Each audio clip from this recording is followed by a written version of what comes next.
চিনি আর চিনি চল। গুড মর্নিং, আমার একটা নতুন ব্লগে আপনাদের সকলকে স্বাগত। এখন বাজে সকাল 4:45। আমি ঘুম থেকে উঠে গেছি আর ব্লগটা একটু লেটেই আপলোড হচ্ছে। আজকে অম্বুবাচী শেষ হচ্ছে, তো আজকে বাড়িতে প্রচুর কাজ। আপনারা জানেনই যে আজকে প্রচুর ধোয়া কাচা করতে হবে, তারপর পুজো দেওয়ার ব্যাপার আছে, তার উপর আজকে বৃহস্পতিবার।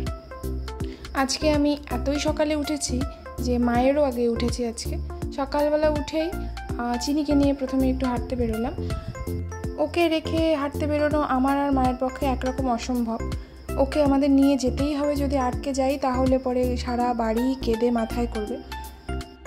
বাড়ির চারপাশটা একটুখানি ঘুরছিলাম, আর সকালবেলা এতই সকালে উঠেছি যে ফুলগুলো ঠিকঠাক ফোটেনি, তো ফুলগুলোকে ফুটতে দেখছিলাম, আপনাদের সঙ্গেও কিছুটা শেয়ার করলাম, যেটা ভীষণ ভালো লাগছিল, ভীষণ স্যাটিসফাইং লাগছিল দেখতে। চলুন আগে এবার একটুখানি হেঁটে আসি মহারাজাকে নিয়ে, তারপর তো বাড়ির যাবতীয় কাজকর্ম করতে হবে।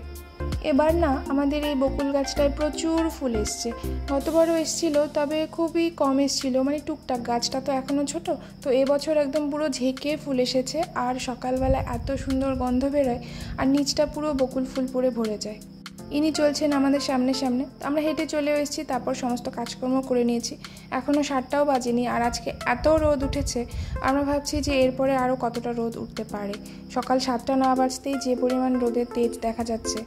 সকালবেলা সমস্ত কাজকর্ম হয়ে গেছে, স্নান করে আজকে পুজোর দায়িত্বে মা।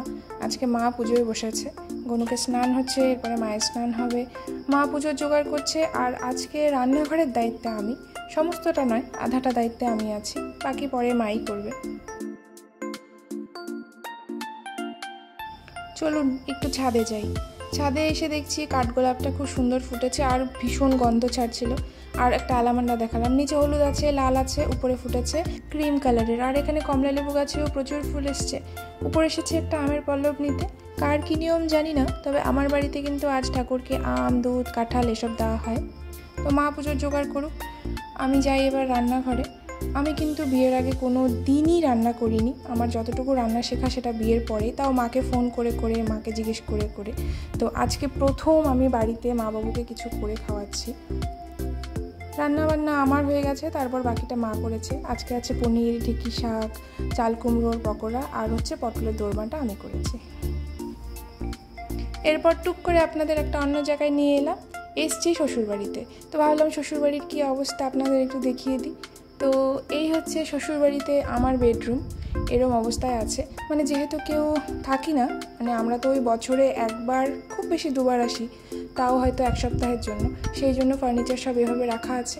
পাশে আরেকটা রুম আছে, ওখানেও কিছু রাখা আছে।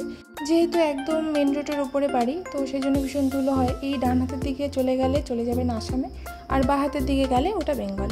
এরম জায়গায় আমার শ্বশুরবাড়ি। ধুলোর জন্যই সব কিছু এভাবেই ঢেকে রেখে যাওয়া। তো ওপরটা যে আছে, মানে আমি ফার্স্ট ফ্লোরে থাকি, তো ওপরটা পুরোটাই হচ্ছে আমাদের দুজনের জন্য। এখানে আর কেউ থাকে না, বা আর কেউ আসেও না তেমন একটা। এখানে আছে একটা ছোট্ট কিচেন, যেটা এখনও সেট করা হয়নি, একটা সেকেন্ড বেডরুম, একটা ছোট্ট ডাইনিং ড্রয়িং স্পেস, আর আছে ওয়াশরুম। এরপর আমি চলে গিয়েছিলাম আমার ভাইয়ের ক্যাফেতে। ওখানে আমি, ভাই আর একটা বুনু, আমার চঙ্গু মঙ্গু ওরা, এই 3জন মিলে ওখানে অনেক আড্ডা দিলাম। তারপর ফিরলাম বাড়ি। আজ এইটুকুই, দেখা হচ্ছে অন্য কোনো ব্লগে। ততক্ষণ ভালো থাকবেন, সুস্থ থাকবেন।